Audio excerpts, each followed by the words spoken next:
Hello everyone, welcome to Crystal IQ knowledge. इस video में हम पढ़ेंगे क्लास 7th का सोशल स्टडीज का चैप्टर 3 का पार्ट 2। तो पार्ट फर्स्ट में हमने कई सारी चीजें कवर की थी, आप देख सकते हो, वो प्लेलिस्ट में सेव है। ओके, तो class 6th 7th 8th 9th 10th सबकी, पॉलिटिकल साइंस 11th 12th सबकी मैंने पढ़ाई है। अगर किसी को जरूरत हो तो आप हेल्प कर सकते हो। ओके, तो हम इस चैप्टर को कवर करते हैं अब। तो क्लाइमेट्स ऑफ इंडिया में हम देख रहे थे कई सारी चीजें, है ना। तो हमने क्या-क्या देखा था, वेदर, सीज़न एंड क्लाइमेट में डिफरेंस देखा था, ठीक है? क्लाइमेट एक बहुत ब्रॉडर टर्म हो जाता है। इसके बाद जो है वेदर देखने को मिलता है। वेदर जो है सीज़न रिलेटेड होती है। जैसे-जैसे सीज़न बदलता है वैसे ही वेदर भी चेंज होते हैं, है ना? बहुत डिटेल में हमने ये सारी चीज़ें पढ़ी थी, ठीक है? इसके साथ-साथ जो है सीज़न के साथ-साथ कई सारे जो हमारे देश में त्योहार भी अटैच होते हैं, है ना? तो कई सारे त्योहार देखने को मिलते हैं। उसके बाद में जो है हमने टाइप्स ऑफ क्लाइमेट जो है इसके बारे में देखा था। इंडिया में नॉर्थ में हमको ठंडा-ठंडा देखने को मिलता है ना? जो कोल्ड वेदर सीज़न देखने को मिलता है हमको यहाँ पर। ओके, जो नॉर्थ की अगर हम बात करें हिमालयाज़ में, है ना? फिर उसके बाद में जो हमको थोड़ा कम जो ठंडा देखने को मिलता है, अगर हिमालयस जो लोअर हिमालयस की अगर हम बात करें। फिर नॉर्दर्न प्लेन्स की अगर हम बात करें, जो प्लेन एरिया होता है ना, उत्तर प्रदेश हो गया, बिहार हो गया, वहाँ पर प्लेन एरिया है, वहाँ पर जो है गेहूँ की खेती की जाती है ना? तो यहाँ पर जो है हमको सब ट्रॉपिकल क्लाइमेट देखने को मिलता है। थार डेज़र्ट की बात की थी हमने, यहाँ पर हॉट देखने को मिलता है, ठीक है? डेज़ बहुत हॉट होती हैं और कूल नाइट्स होती हैं। फिर वेस्टर्न जो हमारे कोस्टल एरियाज़ है ना, तो वेस्ट वाले एरिया का जो हमने देखा था, यहाँ पर जो हेवी रेनफॉल, हमने विंडवर्ड और लीवर्ड साइड भी आपको समझाया था, है ना? और मानसून देखने को मिलता है अच्छा खासा। ओके, ये चीज़ है। फिर डेक्कन प्लेट्यू की हमने बात की थी, तो डेक्कन प्लेट्यू में कौन-सी सॉइल पाई जाती है? ब्लैक सॉइल पाई जाती है ना? रिगर सॉइल भी कहते हैं इसको। जो ब्लैक सॉइल होती है, यहाँ पर कॉटन की जो है क्रॉप्स को ग्रो किया जाता है। यहाँ पर सेमी एरिड क्लाइमेट देखने को मिलता है, यहाँ पर सूखा भी पड़ता है। ओके। फिर ईस्टर्न इंडिया की बात करें तो यहाँ पर माइल्ड विंटर्स देखने को मिलते हैं, ठीक है? ट्रॉपिकल क्लाइमेट देखने को मिलता है। फिर हमने फैक्टर्स देखा था कौन-कौन से क्लाइमेट को डिटरमाइन करते हैं। लैटीट्यूड के बारे में हमने देखा था, जो लैटीट्यूड्स हैं, मतलब कि जो पृथ्वी में जो सोलर रेज़ पड़ती है ना, तो अगर हम इक्वेटर की बात करें और जो ट्रॉपिकल रीजन है, यहाँ पर सीधी-सीधी रेज़ पड़ती है, तो यहाँ पर गर्माहट देखने को मिलती है। पोलर रीजन की बात करें, यहाँ पर जो है स्लैंटिंग रेज़ पड़ती हैं, ठीक है? तो यहाँ पर ठंडक देखने को मिलती है। ओके, तो ये हमने देखा था। फिर एल्टीट्यूड के बारे में हमने समझा था, जैसे-जैसे ऊँचाई बढ़ती जाती है ना, तो यहाँ पर जो है टेम्परेचर भी कम होता जाता है। ओके, तो हाइट के साथ-साथ जो एल्टीट्यूड के साथ-साथ टेम्परेचर भी कम हो जाता है। जैसे कि माउंट आबू हो गया, शिमला हो गया, यहाँ पर जो हिल स्टेशंस है ना, तो यहाँ पर हमको टेम्परेचर जो है कम देखने को मिलता है, तो यहाँ पर घूमने वगैरह भी लोग बहुत आते हैं। तो एल्टीट्यूड भी अफ़ेक्ट करता है टेम्परेचर को। ओके, फिर प्रॉक्सिमिटी टू सी देखा, जो सी की जो हवाएँ होती हैं ना, उसकी वजह से जो है टेम्परेचर कम हो जाता है ना? तो ये भी हमने देखा था, ठीक है? तो हवाओं की वजह से जो है, और जो ज़मीन होती है वो जल्दी ठंडी और गर्म हो जाती है लैंड, और जो पानी होता है ना उसको टाइम लगता है। इसी वजह से जो है सी के पास में जो एरिया है वहाँ पर थोड़ा हमको टेम्परेचर नॉर्मल देखने को मिलता है एज़ कम्पेयर टू, अगर हम और अंदर जब अपने भारत में घुसते जाएँगे ना, जो कि जैसे इधर का रीजन की बात करें हम, ठीक है? तो ये जो है सी से बहुत दूर है, तो यहाँ पर एक्सट्रीम हमको टेम्परेचर देखने को मिलेगा, ज़्यादा देखने को मिलेगा, हॉट और ज़्यादा कोल्ड भी देखने को मिलेगा, है ना? तो ये हो जाता है। फिर विंड्स की बात की थी हमने, हवाओं की। नॉर्थ इंडिया की अगर हम बात करें, तो हिमालयज़ जो हैं साइबेरिया की ठंडी हवाओं से हमको बचाते हैं। अगर हम यहाँ की बात करें अपने जो वेस्टर्न रीजन की, तो यहाँ पर ना सूखी-सूखी हवाएँ आती हैं, ड्राई विंड्स आती हैं, जो कि अफ़गानिस्तान और जो अरेबिया साइड से आती हैं, जो सॉरी, ड्राई विंड्स आती हैं, जिसकी वजह से क्लाइमेट भी अफ़ेक्ट होता है इस रीजन का, है ना? जो हवाएँ होती हैं ना, वो पानी भी लेकर के आती है। जैसे अगर सी से जो हवाएँ आती हैं ना, साउथ वेस्ट मानसून लेकर के आती है, मॉइस्चर लेकर के आती है, तो यहाँ पर बारिश होती है। तो हवाएँ भी बहुत इम्पोर्टेंट रोल प्ले करती हैं क्लाइमेट का।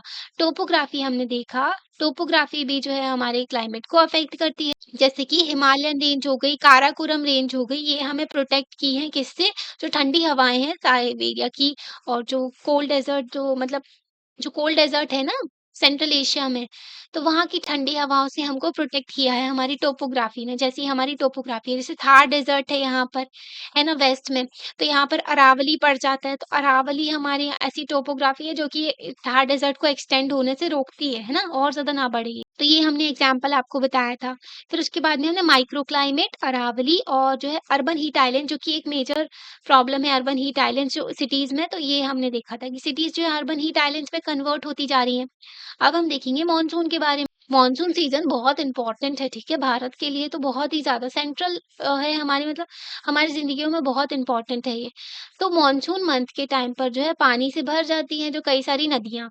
सॉइल जो हो जाती है इसमें पानी आ जाता है, ठीक है?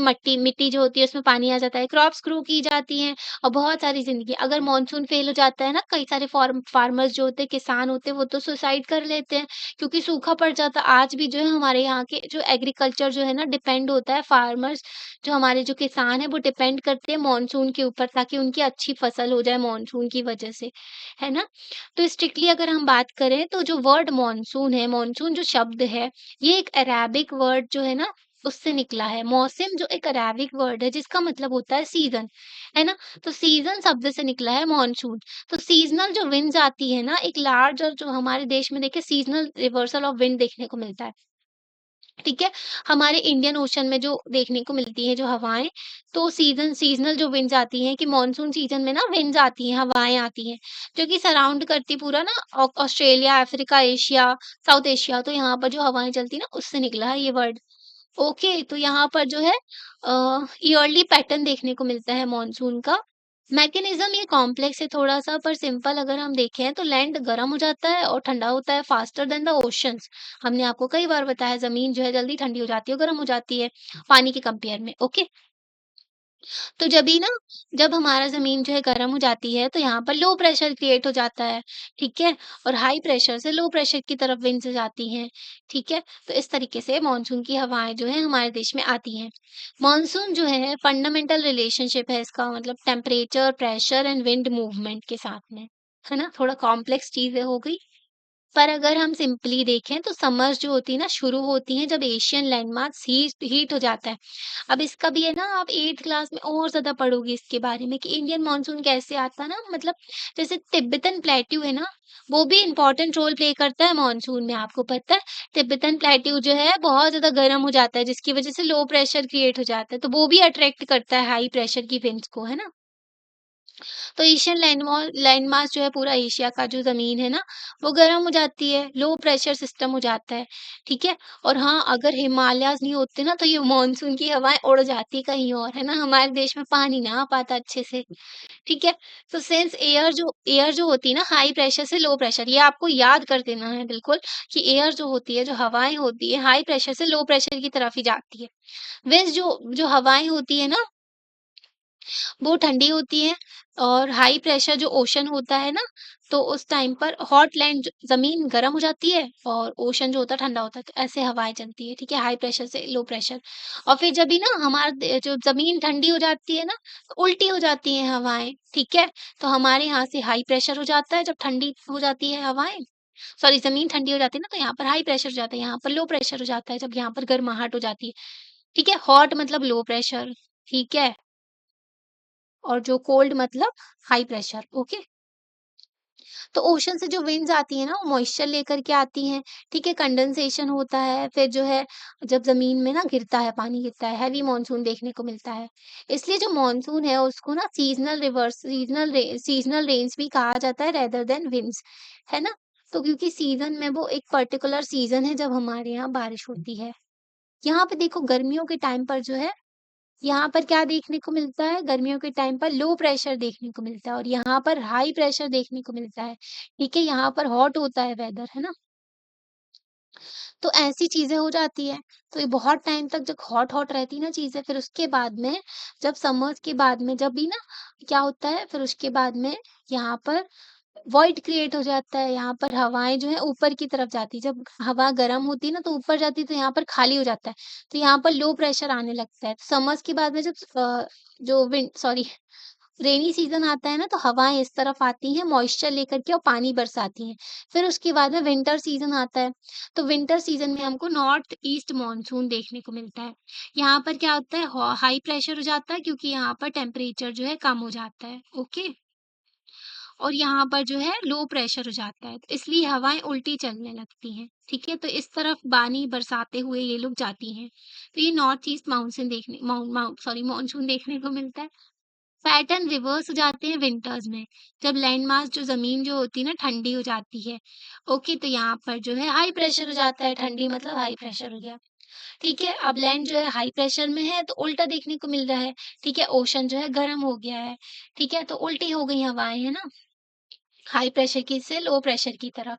इसलिए जो हवाएँ होती है ना, वो अपोज़िट डायरेक्शन में जाती हैं, लैंड से ओशन की तरफ जाने लगती हैं, ओके? और जो है ड्राई हो जाती है कंडीशन एशिया की फिर। ठीक है? अब हम इंडिया की अगर हम बात करें तो मानसून जो रेन्स हैं साउथ से आती है ना? अर्ली जून में, अर्ली जो जून का शुरू का टाइम होता है तब हमारे देश में एंटर करती हैं। नॉर्थ की तरफ एंटर करती जाती हैं कई हफ्तों तक, फिर उसके बाद में पूरे सबकॉन्टिनेंट में, पूरे देश में फैल जाती हैं ये। ठीक है? तो ये इतना स्मूथ नहीं है जो आप बता रहे हो, ठीक है? इसमें ना कई सारी चीज़ें जैसे कि हमने वेस्टर्न घाट्स का आपका विंडवर्ड और लीववर्ड साइड का हमने आपको समझाया था कि वेस्टर्न घाट्स बहुत सारी पहाड़ियाँ हैं, कोस्टल एरियाज़ में वेस्ट इंडिया में, है ना? तो जब ऐसी हवाएँ आती हैं ना, तो यहाँ पर खूब सारा पानी गिरा देती है। फिर यहाँ से जब जाती हैं ना हवाएँ तो सूखा हो जाता है, ठीक है? ड्राई विंड्स हो जाती हैं। तो टोपोग्राफी अफ़ेक्ट करती है क्लाइमेट को, ठीक है? नेचुरल बैरियर की तरह एक्ट करता है वेस्टर्न घाट्स। यहाँ पे वेस्टर्न स्लोप जो है यहाँ पर बहुत सारी रेनफॉल रिसीव होती है यहाँ पर, इसलिए जो है बायोडायवर्सिटी हॉटस्पॉट देखने को मिलता है, फ्लोरा एंड फौना अच्छे खासे एग्जिस्ट करते हैं यहाँ पर। ओके, तो डेक्कन प्लेट्यू में यहाँ पर जो है कम रेनफॉल देखने को मिलती है। ओके, तो इंटरप्शंस हो जाते हैं इसमें, है ना? क्योंकि यहाँ पर भई सारा पानी तो वेस्टर्न घाट्स ने ले लिया, तो इसलिए समर्स जो है ना साउथ वेस्ट मॉनसून जो है इसको मानसून को जो हमारे देश में जो आते हैं ना हवाएँ, उसको साउथ वेस्ट मानसून भी कहते हैं, ठीक है? जो मानसून हमारे देश में होता है, क्योंकि साउथ वेस्ट डायरेक्शन से आती है वो, है ना? तो विंटर्स जैसे-जैसे आने लगती है ना, तो विंड रिवर्स हो जाती है, हमने देखा ना high pressure, low pressure condition. तो जो है ज़मीन से फिर हवा जो है ओशन की तरफ जाने लगती है, लैंड से सी की तरफ जाने लगती है ना? तो जो जो सूखी-सूखी हवाएँ होती है ना, कोल्ड वेदर, इसकी वजह से साउथ इंडिया में ठंडा वेदर देखने को मिलता है, कोल्ड वेदर सीज़न देखने को मिलता है। ओके, पर जब ये बे ऑफ बंगाल से जाते-जाते पानी कलेक्ट करते हो, जैसे कि ये देखो विंटर्स में, जब ये इस तरफ से हवाएँ जाती हैं ना, तो पानी होता है इनके पास में, ठीक है? यहाँ से पानी कलेक्ट कर लेती हैं, फिर ये जाकर के यहाँ पर पानी गिरा देती हैं। तो हमारे जो तमिलनाडु, कर्नाटका रीजन है, वहाँ पर बारिश हो जाती है। तो इसको हम नॉर्थ ईस्ट मानसून भी कह देते हैं और विंटर मानसून भी कह देते हैं। ओके? तो ईस्ट और साउथ इंडिया में पानी गिर जाता है। अब यहाँ पर देखो मैसराम जो है मेघालय का एक रीजन है, यहाँ पर हाईएस्ट रेनफॉल देखने को मिलती है, बहुत सारा पानी पानी गिरती है यहाँ पर, 11,000 mm होती है यहाँ पर, ठीक है? तो इतनी ज़्यादा बारिश देखने को मिलती है यहाँ पर। मॉनसून जो है इंस्पायर करता है कई सारे रागास को, इवन कई सारे म्यूज़िक तक बनते हैं मॉनसून के ऊपर, अपने नेचर के ऊपर ही इतने सारे गाने बने हुए हैं, है ना? तो कर्नाटिक और हिंदुस्तानी क्लासिकल म्यूज़िक है, इसको भी इन्फ्लुएंस करता है मॉनसून। इसकी जो रागास हैं, मेघमल्लर, अमृतावर्षिणी, ये इनके नाम हैं, ठीक है? रागा के, राग जो होती है उसके। ओके? जो एबिलिटी होती है ना कि हम प्रेडिक्ट कर देते हैं कि मॉनसून आने वाला है, ये हमारे एंसेस्टर्स में देखने को मिली है, ठीक है? हमारे एंसेस्टर जो हैं, हमारे जो पूर्वज हैं, वो नेचर को देखते थे, वो कनेक्ट होते थे और केयरफुली जो नेचर को ऑब्जर्व करते थे और फिर उसके बाद में वो बता देते कि भाई बारिश आने वाली है, ठीक है? तो ये डेवलप करते लोकल ट्रेडिशनल नॉलेज है, हमारे देश में कई सारे ट्रेडिशनल नॉलेज एक्सिस्ट करता है, ओके? तो यहाँ पर जो ट्रेडिशनल नॉलेज है, ये इम्पोर्टेंट हेरिटेज है, जिसको हमें प्रिज़र्व करना है, ओके? जैसे नहीं हमारे देश में कई सारी नॉलेज जैसे ट्राइबल कम्युनिटीज़ होती हैं, उनको बहुत सारे पेड़-पौधों की, दवाइयों के बारे में पता होता। जैसे हम लोग जो है हल्दी को दूध पीते हैं, ठीक है? हल्दी में एंटीबायोटिक जो इन्फ्लेशन, ठीक है? मतलब उससे ना सूजन वगैरह भी चली जाती है, दर्द भी खत्म होता है, तो ऐसी प्रॉपर्टीज़ है, कहीं भी चोट लगती है तो हल्दी लगा देते हैं। तो ये जो है हमारी ट्रेडिशनल नॉलेज है, ये पूर्वजों से पास होते हुए आई है, ठीक है? जैसे नीम का यूज़ करते थे हमारे पूर्वज, है ना? तो ये जो ट्रेडिशनल नॉलेज है और इन ट्रेडिशनल नॉलेज को अमेरिका पेटेंट कराने वाला था, ठीक है? फिर इंडिया ने बोला ऐसे कैसे करवा सकते हो, है ना? तो अब कई सारी जो है हमारे देश में ना पोर्टल बनाए जा रहे हैं जिसमें ट्रेडिशनल नॉलेज को पब्लिश किया जा रहा है प्रॉपर कि ठीक है कि ये हमारे देश का है, आप इसको पेटेंट नहीं करा सकते, है ना? तो ट्रेडिशनल नॉलेज को प्रिजर्व करती है गवर्नमेंट भी काम कर रही है इससे। यहाँ पर देखो आपको एग्जाम्पल भी बताया गया है, फिशरमैन जो है ना कोंकण कोस्ट में, अब आपको कोस्टल एरिया याद है ना? तो कोंकण कोस्ट में जैसे देखो ये वाला कोंकण होता है कोस्ट, ये कन्नड़ होता है और ये वाला मालाबार होता है, ठीक है? 3 कोस्टल एरिया देखने को मिलते हैं, इनका नाम है कोंकण, कन्नड़, मालाबार, ऐसे याद रखना, कोंकण, कन्नड़ और मालाबार, ओके? तो यहाँ पर जो फिशरमैन जो होते हैं ना, मछली पालक करने वाले जो फार्मर्स होते हैं, इनको भी फार्मर्स ही कहा जाता है, ठीक है? ये प्रिडिक्ट कर देते हैं मॉनसून आने वाला होता है तभी। जब फिशेज़ नॉर्मली ना क्या करती हैं, वाटर में देखने को मिल जाती हैं, सरफेस में। मतलब जो मछलियाँ पानी के अंदर देखने को मिलती है ना, वो एकदम सरफेस में देखने को मिल रही हैं। तो इसका मतलब है कि मॉनसून आने वाला है। तो कई सारे पार्ट्स जो हैं सदर्न इंडिया के, वो कहते हैं कि मॉनसून जो है आ जाता है विदिन 50 डेज, 50 दिनों में। जो गोल्डन शावर ट्री जो होता है ना, वो खिलता है ना जब, ये जो है एक पेड़ है, जब ये खिलता है ना तो इसके 50 दिनों के अंदर मॉनसून आ जाता है। कुछ कम्युनिटीज जो है ऐसा मानती हैं कि जब कौवा काव काव करता है ना, सॉरी, मतलब जब वो घोंसला बनाता है ना, सॉरी, जब वो अपना घोंसला बहुत टॉप में बनाता है, ठीक है, ऊंचाई में बनाता है ना ट्री के, तो कहते हैं कि भाई बारिश कम होने वाली है, इसलिए उसने अपना घोंसला ऊपर बना लिया है। ठीक है, अगर वो अपना घोंसला जो है, नेस्ट जो है एकदम नीचे को बनाता है ना, मतलब कि रेनफॉल ज़्यादा होने वाली है, हेवी होने वाली है। ठीक है, तो ऐसे नॉलेज है जिससे पता चल जाता है। जैसे नहीं, कई सारी काली चींटी जो होती है अपने अंडे लेकर के जा एकदम झुंड देखने को मिलता है। मैंने अपने पापा से पूछा था कि इतनी सारी चींटी क्यों? तो पापा बताते कि अभी जो है बारिश होने वाली है, इसलिए वो अपने अंडे लेकर के जा रही हैं। ठीक है, बहुत सारी चींटी देखने को मिल जाती है ना, काली चींटी, आप देख लेना उसके बाद कुछ दिनों बाद बारिश ज़रूर होगी। ठीक है, होती है, ज़रूर होती है। तो आप ऐसे नॉलेज का लिस्ट बना सकते हो, जैसे कि रेन का, फॉग का, स्नो का, हेल का। तो आसपास के लोगों से पूछ सकते हो आप, ठीक है? क्लाइमेट एंड आवर लाइव्स, अब क्लाइमेट और हमारी ज़िंदगी भाई आपस में बहुत ज़्यादा कनेक्टेड होती है। हमारी लाइफ़्स जो होती है एकदम कनेक्टेड होती हैं क्लाइमेट के साथ में, और डिपेंडेंट भी होती हैं इसके ऊपर। इम्पैक्ट जो होता है क्लाइमेट का बहुत देखने को मिल जाता है लोकल कल्चर्स में, ठीक है? फॉर इंस्टेंस आपको खाने-पीने में, पहनने-ओढ़ने में, सब में दिख जाएगा, है ना? तो इंडिया में जो है कई सारे फेस्टिवल्स भी सेलिब्रेट किए जाते हैं सीज़न के साथ में और एग्रीकल्चर एक्टिविटीज़ के साथ में। ओके, यहाँ पर आपको वही बोला गया है करने के लिए कि आप ट्रेडिशनल फेस्टिवल एंड डांसेस के बारे में अपने चाइल्डहुड जो मतलब चाइल्डहुड में और यूथ में, ये सब आप अपने दादा-दादी वगैरह से पूछ सकते हो, आप जो बड़े लोग हैं उनसे पूछ सकते हो, है ना? और एग्रीकल्चर वगैरह और रेन से उनको पता होता है इन सब चीज़ों के बारे में, उनको बहुत नॉलेज होता है, ओके, कल्चर के बारे में, तो ये सब चीज़ें आप पूछ सकते हो, लिस्ट बना सकते हो। क्लाइमेट जो है डायरेक्ट इम्पैक्ट होता है इकोनॉमी के ऊपर, अगर मॉनसून अच्छा रहा ना, फसल अच्छी होती है। ठीक है? तो इससे क्या होता है, हमारी इकोनॉमी भी अच्छी रहती है, एग्रीकल्चर अच्छा रहता है, और कई सारे जब ना क्या होता है कि बहुत सारे फेस्टिवल भी सेलिब्रेट किए जाते हैं, इससे इकोनॉमी को बूस्ट मिलता है, ओके? जैसे नहीं, संक्रांति मनाई जाती है तो खाना-पीना नहीं, तिल के लड्डू खाते हैं। जैसे गरम जब भी ना ठंड पड़ती है तब गुड़ के लड्डू वगैरह खाए जाते हैं, है ना? तो गरम रखते हैं ये चीज़ें हमारी बॉडी को। जब गर्मी का मौसम आता है उस टाइम पर सत्तू खाया जाता है ना? ठंडी चीज़ें खाई जाती हैं जिससे हमारी बॉडी ठंडी रहे, ओके? तो यहाँ पर देखो मॉनसून फेलियर के बारे में भी आपको बताया गया है। मॉनसून फेलियर जो है, इसकी ना मतलब जब बारिश बहुत कम हो रही है, ठीक है? बारिश बहुत कम देखने को मिली, इसकी वज़ह से एग्रीकल्चर बहुत अफ़ेक्ट होता है, और फार्मर्स भई उनकी तो मतलब तबाही मच जाती है ना? तो वो सफ़र करते हैं, जो वुमेन होती है वो भी सफ़र करती है इसकी वज़ह से, उनको बहुत दूर-दूर तक पानी लेने को जाना पड़ता है। एग्रीकल्चरल लेबरर्स जो होते हैं, इनको भी माइग्रेट करना पड़ता है काम के लिए दूसरी सिटीज़ में, है ना? जैसे कि ना वुमेन की अगर हम एग्ज़ाम्पल दें आपको, तो महाराष्ट्र में ना वाटर वाइव्स का कॉन्सेप्ट है। ओके, आप सर्च कर सकते हो इसको, वाटर वाइव्स, ठीक है? तो शादी ही करते हैं वो, ताकि एक औरत जो शादी की जाती है उससे, तो उससे जो है पानी भरवाने के लिए शादी की जाती है। वो बस पानी भरने के लिए हो, बाकी जो दूसरी होती है वो उनकी नॉर्मल वाइफ होती है, ठीक है? मतलब जो ट्रेडिशनल होती है वो, है ना?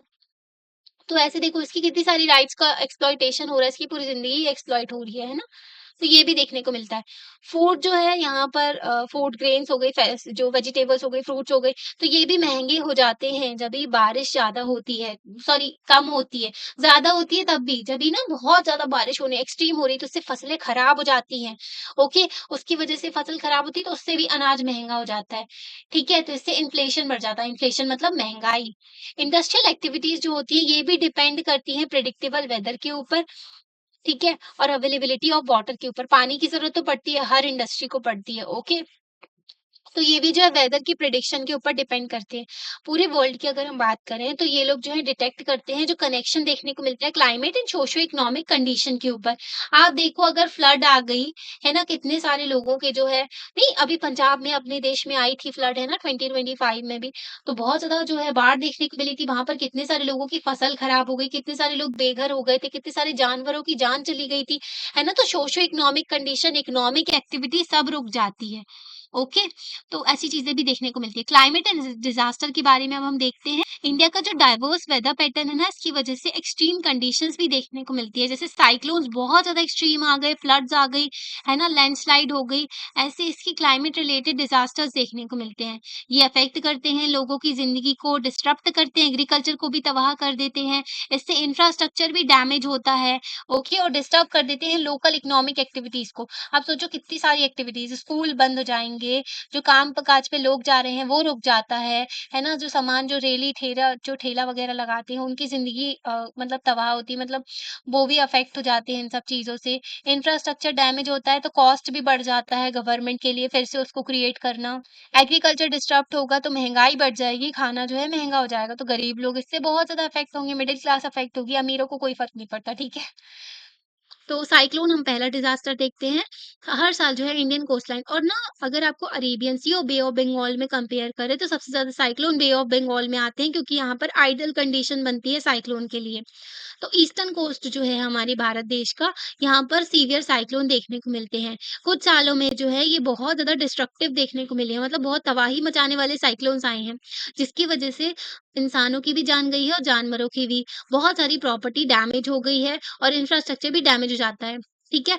कई सारे ट्रीज़ उखड़ जाते हैं, सॉइल इरोजन देखने को मिलता है। इंडियन मेट्रोलॉजिकल डिपार्टमेंट हमारे देश में है, तो ये क्या करते हैं, ये ट्रैक रखते हैं कि साइक्लोन कब आएगा, ठीक है? इन्फॉर्मेशन प्रोवाइड करते हैं लोगों को, वार्निंग इश्यू करते हैं कि आप जो है भई आप जो है ग्रीन है जैसे कि ठीक है सब कुछ, है ना? और अवेयर रहो फिर भी। ऐसे ही ना जब रेड वार्निंग आ जाती है तब दिक्कत की बात हो जाती है कि अब तो भई तबाही होने वाली है ना? बहुत ज़्यादा एक्सट्रीम देखने को मिलने वाला है। तो ये सारी चीज़ों को बताते हैं इंडियन मेट्रोलॉजिकल डिपार्टमेंट। अब देखो हमारे देश में ना 2004 में जो है सुनामी देखने को मिली थी, है ना? जो अंडमान निकोबार जो सदर्न रीजन था वो बहुत ज़्यादा अफ़ेक्ट हुआ था इससे। और साउथ ईस्ट एशिया भी बहुत अफ़ेक्ट हुआ था, है ना?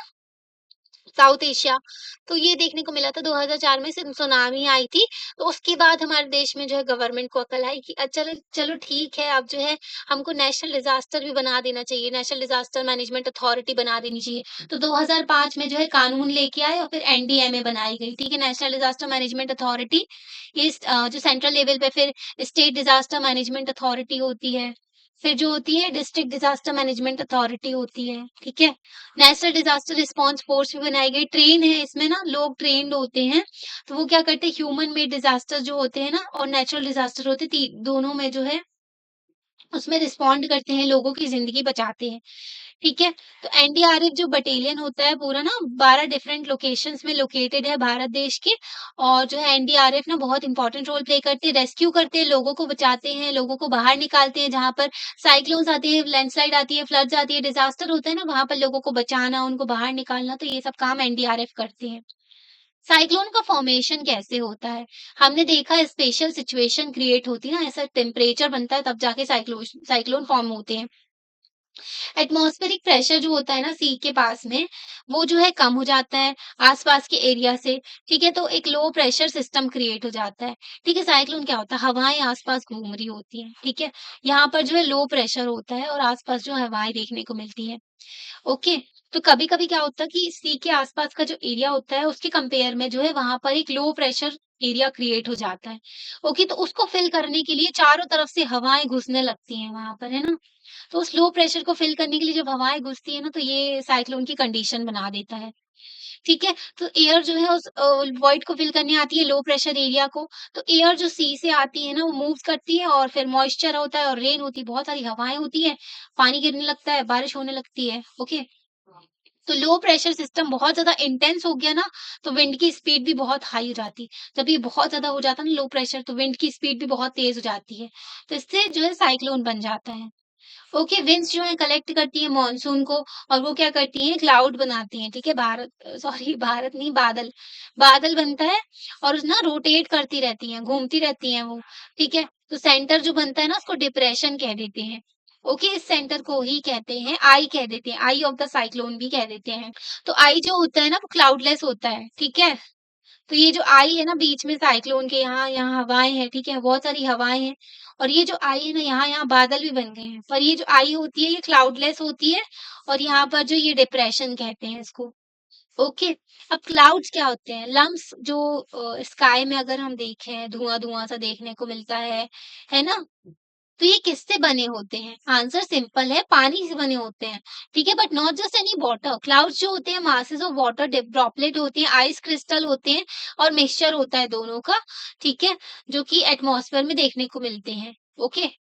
तो वाटर ड्रॉपलेट, आइस क्रिस्टल ये सारी चीजें जो है क्लाउड्स बनाते हैं, ठीक है। क्लाउड का फॉर्मेशन होता है, लो प्रेशर सेंटर बन जाता है, ठीक है, लो प्रेशर का सेंटर बन गया, ठीक है। क्लाउड का फॉर्मेशन होने लगा, ये डिप्रेशन क्रिएट हो जाता है, आई बन जाती है यहाँ पर। जो हवाएँ होती है ना मॉइस्ट एयर, सी से जो हवाएँ आती हैं वो इसको ना यहाँ पर लो प्रेशर क्रिएट हो गया, बहुत ज़्यादा लो प्रेशर हो जाता है तो हवाएँ इस वॉइड को फिल करने के लिए आती हैं। लो प्रेशर, हाई प्रेशर से लो प्रेशर की तरफ हवाएँ जाती हैं। ये साइक्लोन फानी के बारे में बताया है, ये भी हमारे जो सॉरी, ईस्टर्न जो इंडिया है वेस्ट बंगाल साइड उस तरफ हिट किया था। यहाँ पर देखो इस तरीके का दिखता है, बहुत डरावना है ना, आई ऑफ द स्टॉर्म देखो। ठीक है, अब फ्लड्स के बारे में हम देखते हैं। फ्लड जो है अकर आती है जब भी ना वाटर बहुत ज़्यादा हो जाता है नॉर्मली ड्राई लैंड में, है ना? बहुत ज़्यादा ना, नॉर्मल जो होता है वो चलो ठीक है, पर उससे ज़्यादा पानी आ गया तो। ये हेवी रेनफॉल की वज़ह से भी होता है, जब बहुत ज़्यादा पानी आ जाता है लैंड में, जो कि हम एब्ज़ॉर्ब नहीं कर पा रहे, ठीक है? ज़मीन में उतना अगर एकदम से बहुत सारा पानी आ जाए तो क्या होगा, ठीक है? ड्रेन वग़ैरह, एक तो हमारे देश में ना म्युनिसिपल कॉर्पोरेशन भी ढंग से काम नहीं करती, नालियाँ वग़ैरह में कचरा डला रहता है ना? और बहुत ज़्यादा पानी जब एक्यूमुलेट हो जाता है ना, जब रिवर्स में, लेक्स में, ठीक है? तो वाटर जो है ओवरफ्लो हो जाता है बैंक से, ठीक है? तो इसकी वज़ह से क्या होता है, मतलब रिवर के आस-पास से ओवरफ्लो होने लगा वाटर तो फ्लड आ गई, बाढ़ आ गई, है ना? फ्लड्स जो है फ्रीक्वेंटली हमको देखने को मिलती है मॉनसून के टाइम पर। ठीक है, हमारे देश में पॉलिटिशियन को ये भी पता होता है, नेता लोगों को, कि इस रिवर में हर साल फ्लड आती है, पर वो कोई काम नहीं करते, ठीक है? उसको रोकने के लिए, उसको कंट्रोल करने के लिए कुछ नहीं किया जाता। उत्तर प्रदेश, बिहार, केरला, आंध्र प्रदेश, असम, यहाँ पर फ्लड देखने को मिलती है बहुत ज़्यादा, है ना? ब्रह्मपुत्र रिवर है यहाँ पर, तो यहाँ पर ब्रह्मपुत्र रिवर में अगर ज़्यादा पानी भर जाता है, तो वहाँ पर भी फ्लड देखने को मिलती है, ठीक है? बिहार में कोसी रिवर को सौरो ऑफ बिहार कहा जाता है, यहाँ पर भी फ्लड देखने को मिलती है। ओके, दामोदर रिवर जो है वेस्ट बंगाल में, उसको सौरो ऑफ वेस्ट बंगाल कहा जाता है, वहाँ पर भी बहुत ज़्यादा रिवर में फ्लड देखने को मिलती है, दामोदर रिवर। अब देखो हिमालयन रीजन जो है, अदर रीजन की अगर कंपेयर में करें तो यहाँ पर ना फ्लड्स जो होती है ग्लेशियर लेक के ओवरफ्लो की वजह से होती है ना? ग्लेशियर लेक जो होती है ना ग्लेशियर से बन जाती है और जब वो मेल्ट होता है ना, यहाँ पर ग्लेशियर रखा है, ठीक है? यहाँ पर बहुत सारा आइस हो गया। अब ये जब मेल्ट होगा ना तो इससे बहुत ज़्यादा फ्लड, सिक्किम में आई थी ना, ग्लेशियर लेक से फ्लड आई थी। ग्लेशियर लेक्स जो होती है बैरियर ऑफ रॉक होता है उससे बनती हैं एंड आइस जो है ना, मतलब पानी वहाँ पर होल्ड करके रखते हैं वो। ओके, एकदम से जब वो हटता है ना और मेल्ट होता है, एकदम से पानी गिरता है, ठीक है? तो ग्लेशियर जब मेल्ट होता है ना, ग्लेशियर्स बहुत जल्दी मेल्ट हो गया ना, तो उसकी वजह से बहुत ज़्यादा जो है फ्लड आ जाती है और बहुत ज़्यादा अगर रेनफॉल हो गई, तो उसकी वजह से भी प्रेशर बन जाता है और वाटर जो है एकदम, मतलब ब्रेक थ्रू हो जाता है, बैरियर वगैरह सब गए काम से और ग्लेशियर ब्लस्ट हो जाता है एकदम, ठीक है? ब्रस्ट हो जाता है, जिसकी वजह से डिवास्टेटिंग कॉन्सिक्वेंसेस देखने को मिलते हैं। लोगों की ज़िंदगी तबाह होती है, प्रॉपर्टी वगैरह सब तबाह हो जाता है। ओके, तो ग्लेशियल फ्लड जो देखने को मिलती है सिक्किम में देखी थी अभी जो आई थी रिसेंटली। यहाँ पर देखो आपको एग्जांपल है cyclone, landslide, forest fire, flood. Cyclone की वजह से बहुत सारे पेड़-पौधे जो हैं गिर जाते हैं, जो क्रॉप्स वगैरह भी खराब हो जाती हैं। लैंडस्लाइड होता है तो ऐसे पूरी मिट्टी जो है ना भसक के पूरी रोड में आ जाती है, ठीक है? फॉरेस्ट फायर होती है ना, जंगलों में आग लग जाती है और फ्लड जो होता है इससे पूरा पानी भर जाता है। ओके? 2013 में जो है उत्तराखंड में सडनली एकदम जब ग्लेशियर बर्स्ट हुआ ना, तो इसकी वजह से बहुत ज़्यादा हेवी रेनफॉल देखने को मिली थी कई सारे दिनों तक, ठीक है? और इसकी वजह से लैंडस्लाइड भी आ गई थी वहाँ पर। बहुत ज़्यादा पानी भी हुई वहाँ पर, मिट्टी भी बहुत ज़्यादा वैसी हो गई थी कि पहाड़ों की तो एकदम से गिर गई वो भी। तो बहुत ज़्यादा डिज़ास्टर देखने को मिला। एरियाज़ जो है इंडिया के इम्पोर्टेंट जो सेक्रेड साइट हैं जैसे कि केदारनाथ टेम्पल हो गया, ये पूरा का पूरा डिस्ट्रॉय हो चुका था, बहुत ज़्यादा पानी भर गया था। कई सारे गाँव जो हैं बह गए थे जो बाढ़ में, कई सारे रोड्स, ब्रिज वगैरह टूट चुके थे, ठीक है? 6,000 से ज़्यादा लोगों की जो है जान चली गई थी और उनमें से जो है बहुत सारे तीर्थयात्री भी थे, ठीक है? कई सारी सिटीज़ जो है एक्सपीरियंस करती है फ्लड हमारे देश में, ठीक है? हेवी रेनफॉल की वजह से।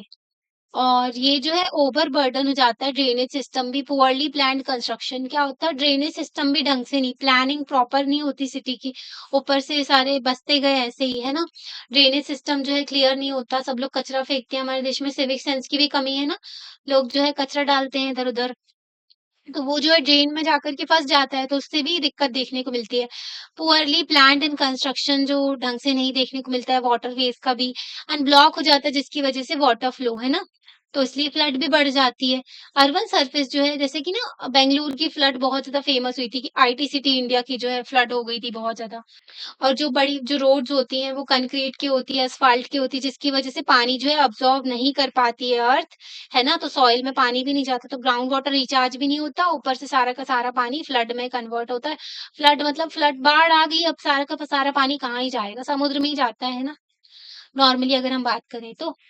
लैंडस्लाइड अब लैंडस्लाइड के बारे में देखते हैं लैंडस्लाइड जो है सडन कोलैप्स होता है जो रॉक हो गई सॉइल हो गई जो डिब्री होती है और ना इसकी वजह हैवी रेन की वजह से होती है अर्थक्वेक की वजह से भी होती है अर्थक्वेक की वजह से हिमालयन रीजन में अर्थक्वेक की वजह से आपको और रेनफॉल की वजह से और वॉल्केनिक एक्टिविटी जो होती है ना उसकी वजह से लैंडस्लाइड देखने को मिलती है और अगर हम साउथ की बात करें साउथ में जो है ये वेस्टर्न घाट साइड हेवी रेनफॉल की वजह से देखने को मिलती है ठीक है लैंडस्लाइड जो है कॉमनली हिली एरियाज में माउंटेनियस रीजन में देखने को मिलती है हिमाचल प्रदेश उत्तराखंड सिक्किम और अरुणाचल प्रदेश ठीक है as well as Western Ghats and hilly regions में भी ये जो है मानसून के टाइम पर बहुत देखने को मिलती है लैंडस्लाइड है ना तो जो रीजन जिनमें चांसेस रहते हैं लैंडस्लाइड के वो इंक्रीज हो जाती है लोगों की वजह से ह्यूमन एक्टिविटीज हर जगह रिस्पॉन्सिबल है ज्यादा ठीक है तो कई सारे चांसेस जो है लैंडस्लाइड की क्योंकि बहुत ज्यादा माइनिंग एक्टिविटीज जब ज्यादा की जाती है ना उसकी वजह से लैंडस्लाइड हो जाती है जब बहुत सारे पेड़ पौधे काट दिए जाते हैं तो सॉइल जो है लूज हो जाती है ना तो उसकी वजह से लैंडस्लाइड आती है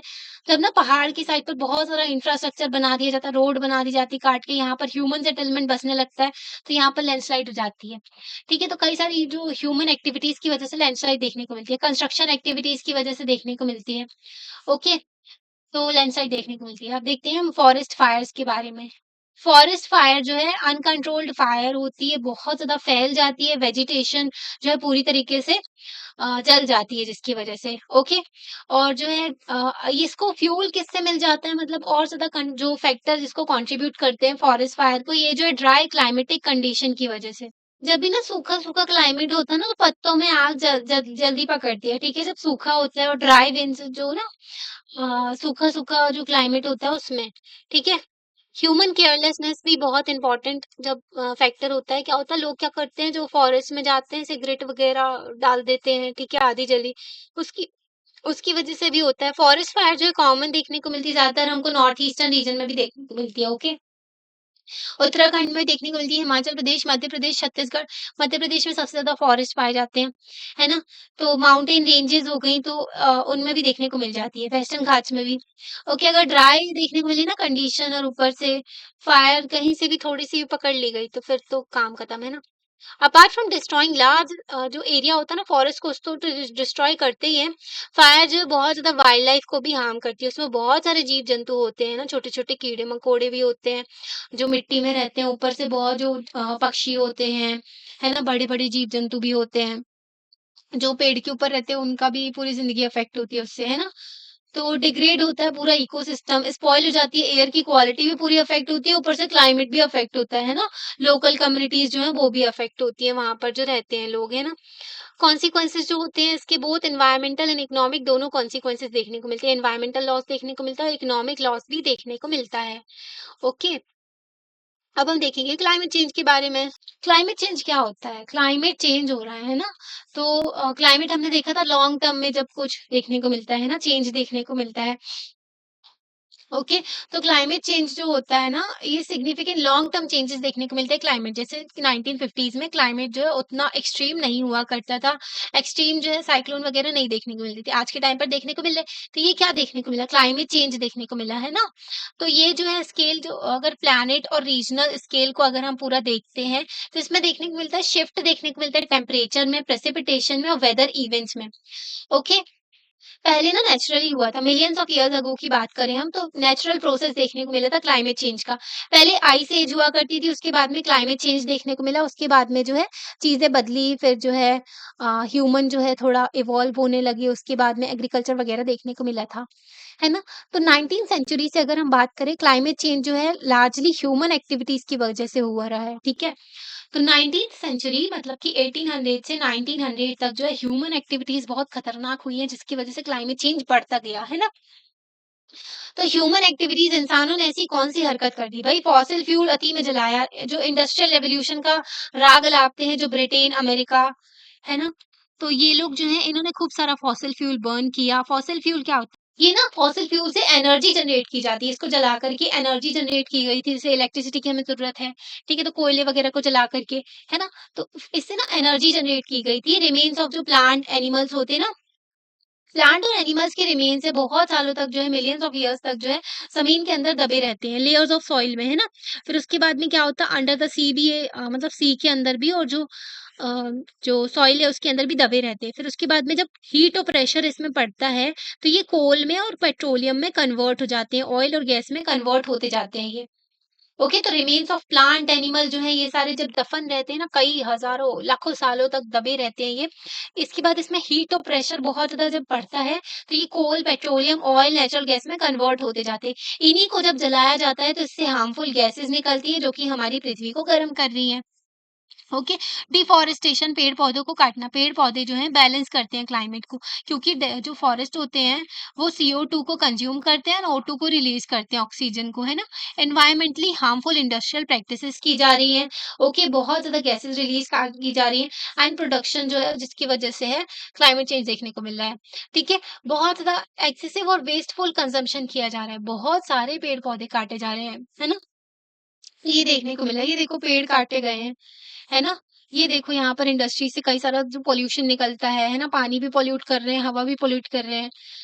why does burning of fossil fuel affect the climate? तो हम फॉसिल फ्यूल को बर्न कर रहे हैं, इससे क्लाइमेट क्यों अफेक्ट हो रहा है? ठीक है, तो अगर हम अर्थ की नेचुरल कार्बन साइकिल की बात करें, ठीक है, हमारे अर्थ जो है इसके आसपास बहुत सारी गैसेस हैं, ठीक है? तो जो पॉकेट्स ऑफ गैसेस है इसी को तो हम एटमॉस्फेयर कहते हैं, है ना? जो इतनी सारी गैसेस हैं, तो इसी में जो है कार्बन डाइऑक्साइड भी एक गैस है जो एग्जिस्ट करती है, मीथेन भी एक जो गैस है, CH4 कहते हैं मीथेन को। ठीक है, तो ये भी एक्सिस्ट करती है ये गैस, है ना? तो CO2 जैसे कार्बन डाइऑक्साइड को बहुत हार्मफुल गैस माना जाता है, क्योंकि यही जो है मेजर क्या कर रही है, क्लाइमेट चेंज हो रहा है इसकी वजह से। एंड अदर गैसेस जो है ये एटमॉस्फेयर में होती हैं, जो कि हीट को ट्रैप करती है सन से। ठीक है, तो नेचुरली ये जो है कार्बन साइकिल में ये गैसेस पाई जाती हैं, कार्बन डाइऑक्साइड और अदर गैसेस जो है ग्रीन हाउस गैसेस, ये नेचुरली हमारी अर्थ को रहने लायक बना रही है, जिससे गर्माहट हमारे हमारी जो अर्थ में ट्रैप हो रही है। ओके, जिससे हमारे देश में जो है थोड़ी गर्मा सॉरी देश में बोल रहे हैं, वर्ल्ड में गर्माहट बनी रहती है ना? और रहने लायक क्लाइमेट होता है। अगर ये ग्रीन हाउस गैसेस ना हो, तो पूरी पृथ्वी ठंडी पड़ जाए, है ना? तो ये ग्रीन हाउस गैसेस भी इंपॉर्टेंट है। पर आपने पढ़ा होगा एक्सेसिव किसी भी चीज को होना वो ठीक नहीं होता, है ना? तो एक लिमिट में हर चीज हो तो अच्छी होती है ना? तो ग्रीन हाउस इफेक्ट देखने को मिल रहा है, जो कि अर्थ गर्म हो रही है जिसकी वजह से। अब ये CO2 CH4 और ग्रीन हाउस गैसेस है ना, ये बढ़ती जा रही है। जब हम फॉसिल फ्यूल को जलाते हैं ना, तो इससे CO2 CH4 और ज्यादा निकलती हैं, जो कि अर्थ में हीट को ट्रैप कर रही हैं, सोलर रेडिएशंस को ट्रैप कर रही हैं, जिसकी वजह से फंस रही है ये सोलर रेडिएशन, जिसकी वजह से हमारी पृथ्वी गर्म होती जा रही है। ओके, तो इसी को ग्रीन हाउस गैस इफेक्ट कहा जाता है। कई सारी ह्यूमन एक्टिविटी जैसे कि इंडस्ट्री, ट्रांसपोर्टेशन, एग्रीकल्चर, ये रिलीज करती है बहुत सारी ग्रीन हाउस गैसेस को। एग्रीकल्चर से कैसे, जैसे कि राइस की खेती होती है ना, जब चावल की, जब एक्सेसिव इसमें वाटर डाला जाता है तो गर्माहट गर्माहट सा मिट्टी में आपको फील होगा, वो ना CH4 रिलीज होता है, उससे मीथेन रिलीज होता है। ऐसे ही जो गोबर वगैरह होता है, जो जो ना जो कैटल होती है उनका जो डंक निकलता है, उसमें से भी CH4 रिलीज़ होता है। ओके?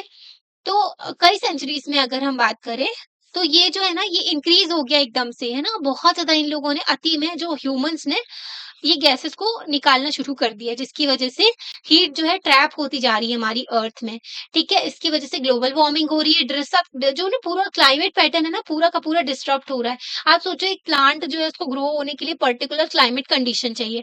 हमने आपको बताया था कि व्हीट हो गए चाहे राइस हो गए, इसमें भी प्रॉपर क्लाइमेटिक कंडीशन होती है, इनका प्रॉपर सॉइल होनी चाहिए और प्रॉपर जो इनका एनवायरनमेंट जो होता है मतलब इतने डिग्री सेल्सियस का एनवायरनमेंट होना चाहिए, इनका क्लाइमेट होना चाहिए, सॉरी वेदर होना चाहिए।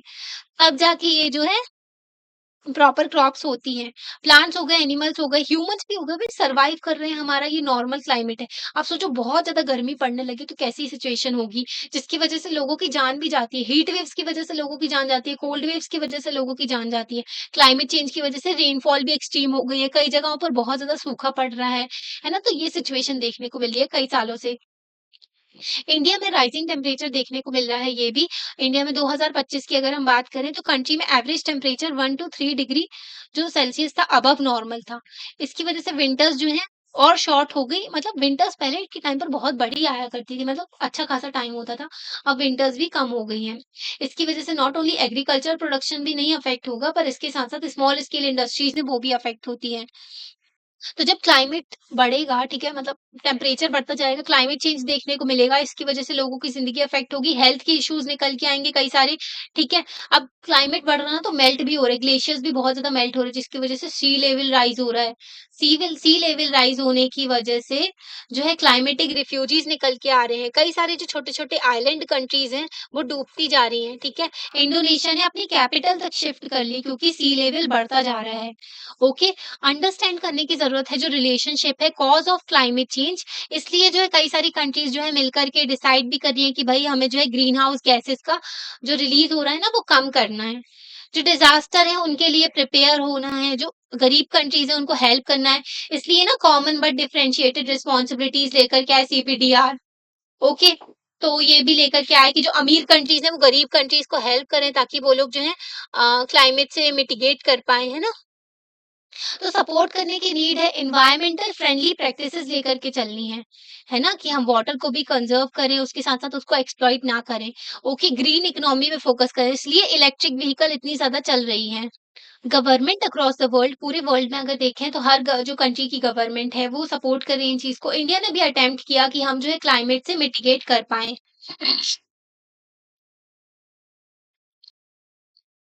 तो अल्टीमेटली क्लाइमेट चेंज की वजह से बहुत सारे कॉन्सिक्वेंसेस भी देखने को मिल रहे हैं। तो टुगेदर जो डेवलप्ड है, डेवलपिंग कंट्रीज़ हैं, सबको साथ में काम करना होगा ताकि हम क्लाइमेट चेंज को कंट्रोल कर सकें। तो आपको ये लेक्चर कैसा लगा? आप लाइक करके बता सकते हो, चैनल को सब्सक्राइब भी कर सकते हो, अपने फ्रेंड्स के साथ में शेयर भी कर सकते हो। Thank you.